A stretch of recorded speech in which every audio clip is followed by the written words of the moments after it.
Hey there, what's up? In this video, I'll give you a quick guide on how you can fix your image descriptions via Perplexity. It's really useful and helpful for accessibility, alt text, SEO optimization, and content creation. You have to make sure that your Perplexity interface has image input enabled. Let's get started. The first thing that you will have to do is upload or paste the image by clicking this right here. So click attach files, and then what you will have to do is go to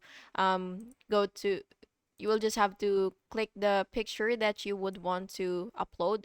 So for example, this picture right here.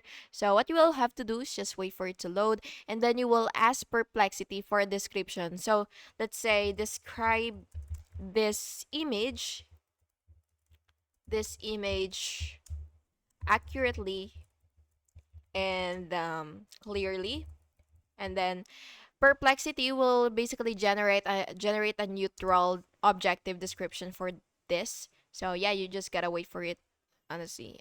Yeah.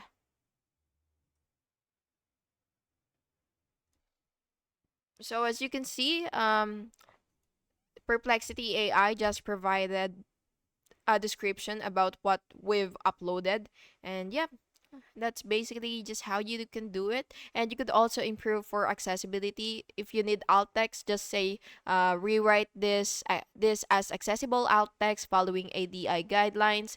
And if you want to improve it for SEO, you will just have to say something like, for example, rewrite this description using SEO keywords but keep it natural. And if you want to request multiple versions, you could just ask, give me three descriptions of this, give me three variations of this description. And then Perplexity AI will provide you that, and you just gotta wait. So yeah, that's basically just it. And then yeah, this will really help you to choose the perfect one. And that's how you can fix image descriptions using Perplexity AI. It's really useful and powerful. And yeah, I hope you found this video helpful. And if you did, please make sure to like and subscribe for more videos like this. Thank you and have an awesome day.